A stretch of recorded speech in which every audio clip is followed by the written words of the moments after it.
Cette semaine, voyons ensemble comment encaisser les critiques. Salut, c'est Maud, j'espère que vous allez bien. Cette semaine, donc, je vous propose de voir ensemble comment on peut encaisser les critiques. Pour cela, on va faire quand même le point sur les critiques littéraires, bien entendu. Je parle toujours de lorsque vous sortez votre livre et que quelqu'un laisse un commentaire ou une critique sur un site marchand ou sur un réseau social ou sur un forum. Donc, comment on y fait face? Bon, vous avez déjà 3 sortes de critiques. Donc, on va passer très rapidement sur la première critique, qui sont les critiques positives, ceux qui ont adoré votre livre, ceux qui ne font que des éloges sur vos écrits. Donc, ceux-là, je pense que vous n'avez aucun problème pour savoir comment vous allez les gérer. C'est plutôt agréable, je l'avoue, de prendre tous ces compliments et de voir que notre travail est apprécié. Donc, moi, personnellement, j'adore avoir des critiques positives. Mais ça ne fait pas avancer non plus. Donc, ensuite, il y a la deuxième sorte de critique. Qu'est-ce que c'est la deuxième sorte de critique? C'est simple, c'est les critiques constructives. Alors ces critiques-là, elles ne sont pas forcément bonnes ou pas forcément mauvaises, mais c'est quelqu'un qui va vous expliquer ce qu'il a aimé dans votre livre et ce qu'il n'a pas aimé dans votre livre. Comme vous l'entendez, j'ai bien utilisé les termes « ce qu'il a aimé » ou « ce qu'elle a aimé » et « ce qu'il n'a pas aimé » ce qu'elle n'a pas aimé. C'est-à-dire qu'une vraie critique constructive, c'est pas « ça c'est bien, ça c'est mauvais ». Non, une vraie critique constructive, c'est « ça j'ai aimé parce que » et on argumente, ou ça je n'ai pas aimé parce que. En plus, vous savez, comme la littérature est un art et que l'art est hyper subjectif, ça vous serez d'accord avec moi, donc on ne peut pas plaire à tout le monde. On ne peut pas être détesté de tout le monde non plus, c'est une bonne nouvelle, parce que si d'un côté on ne peut pas plaire à tout le monde, on ne peut pas être détesté de tout le monde. Les critiques constructives, quand elles sont bien faites, c'est pas c'est moche, c'est beau, c'est je n'aime pas et j'aime. Pourquoi? À chaque fois, j'explique, j'argumente. Donc c'est pour ça que quand vous avez une critique constructive, bon, prenez le positif, c'est simple, ça c'est comme la critique complètement positive, vous allez prendre ce que l'auteur de la critique va vous dire en positif, et ce qu'il va vous dire en négatif, ce que cette personne n'a pas aimé dans votre récit, ne le prenez surtout pas mal, essayez plutôt de retravailler sur certains points. Par exemple, si beaucoup de lecteurs refont une critique en disant, bon, j'ai aimé tes personnages, j'ai aimé ton histoire, c'est vraiment quelque chose de très bien. Par contre, je n'ai pas aimé ta fin. Si cette critique revient régulièrement sur plusieurs lecteurs différents, peut-être devriez-vous revoir votre fin, ou du moins vous pencher sur un travail pour la fin de votre prochain roman.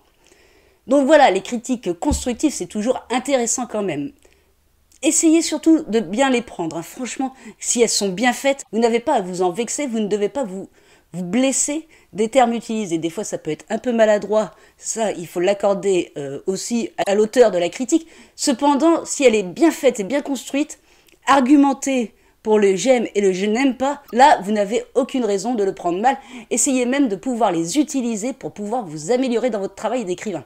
Ensuite vient la troisième catégorie. Donc là, vous voyez très bien où je vais en venir avec cette troisième catégorie de critiques, ce sont les mauvaises critiques. Donc on va admettre déjà que notre écrit n'est pas si mauvais que ça, parce que si tout le monde fait des mauvaises critiques, même ceux qui ont essayé de faire des critiques argumentées n'arrivent pas à trouver autre chose que du « ton personnage est sympa », faudrait peut-être vous remettre un peu en question sur votre style d'écriture et sur votre travail. Mais là, on va pas voir ce genre de critiques, on va voir un peu les critiques faciles. Vous savez, celle qui est balancée sur les réseaux sociaux, sur les forums ou sur les sites marchands, si vous avez déjà auto-édité votre livre, celles qui vont vous casser, vous détruire votre travail sans même que la personne n'ait forcément lu votre travail. Ces personnes-là, vous pouvez être sûr qu'elles ne vont pas faire de critiques positives, ni constructives, et encore moins argumentées. Elles vont juste laminer votre travail. Pour d'obscures raisons en plus. C'est pas forcément que votre livre est mauvais, c'est tout simplement que ce sont ce qu'on appelle des trolls sur Internet, des petits rigolos, et, disons le mot, des gros cons. Ah oui, c'est dit. Bon, je sais, je suis sur ma chaîne, je dis un peu ce que je veux, mais là, ceux qui viennent laminer votre livre sans même l'avoir lu ne sont que des gros cons, ils sont là pour vous blesser. Et critiquer un travail qu'ils sont peut-être même pas eux capables de faire. Dites-vous ça. Ceux qui critiquent vertement votre travail, c'est que la plupart du temps, ils n'ont même pas été capables de faire le unième de ce que vous avez fait, c'est-à-dire d'écrire déjà un livre en entier. Donc, maintenant, une petite technique. Alors là, j'avoue, c'est ma technique. Vous allez me dire, une fois que je vous l'aurai donné, oui, mais c'est peut-être plus facile à dire qu'à faire. Certes, mais au bout d'un moment, en vous la répétant comme un mantra, vous allez sans doute y arriver à faire abstraction de toutes les méchancetés, de toutes les conneries que peuvent dire les trolls sur Internet. Alors je vous la donne. Bah, c'est simple. La façon de faire, bon, ça a mis un peu de temps, je vous l'accorde. Au début, vous prenez les mauvaises critiques dans la gueule, hein. Vous le prenez pour vous n'aimez pas, c'est normal qu'on critique votre travail, qui est votre livre, qui est votre bébé, un peu, on peut l'imaginer un peu comme ça. Mais au bout d'un moment, il va falloir passer au-dessus. Et comment passer au-dessus? C'est simple, moi j'utilise une phrase que j'ai entendue. Alors, vous allez me dire quel est le rapport, il n'y en a pas, mais j'ai entendu cette phrase dans les vidéos cachées que faisait Camille Cotin quand elle faisait sur Canal+, les vidéos cachées connasses. Ça vous donne déjà un petit peu l'ambiance dans laquelle on peut être. Et dedans, Camille Cotin utilisait souvent, quand quelqu'un lui faisait une critique sur la mauvaise façon d'agir qu'elle avait, parce que c'était un peu le principe, d'ailleurs je vous conseille d'aller les voir, je vous mettrai un lien d'une vidéo en dessous afin que vous vous fassiez une idée un petit peu. C'était donc Camille Cotin, à chaque fois qu'elle était critiquée, répondait « Ouais je sais, mais je m'en fous ».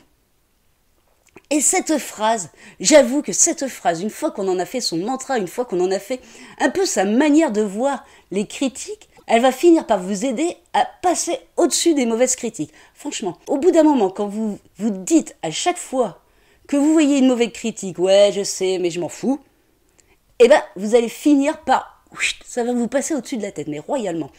Donc, ce que vous faites, c'est à chaque fois que vous voyez une mauvaise critique, mais une critique vraiment méchante, inutilement, hein, je veux dire, hein, pas les critiques constructives, on les met à part, c'est quand même quelque chose de mieux construit. Donc les critiques vraiment méchantes des trolls et des gros cons, vous vous dites, ouais, je sais, mais je m'en fous.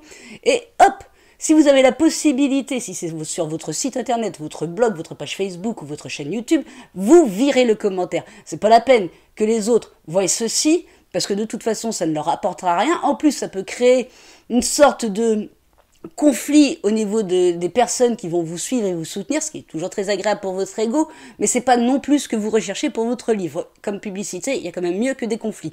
Donc, vous virez, sans même répondre. Au début. Et une fois que vous maîtrisez bien le « ouais je sais, mais je m'en fous », une fois que ça vous passe vraiment au-dessus de la tête, dans ces cas-là, après, là, vous pouvez peut-être même vous permettre de répondre aux trolls et aux gros cons.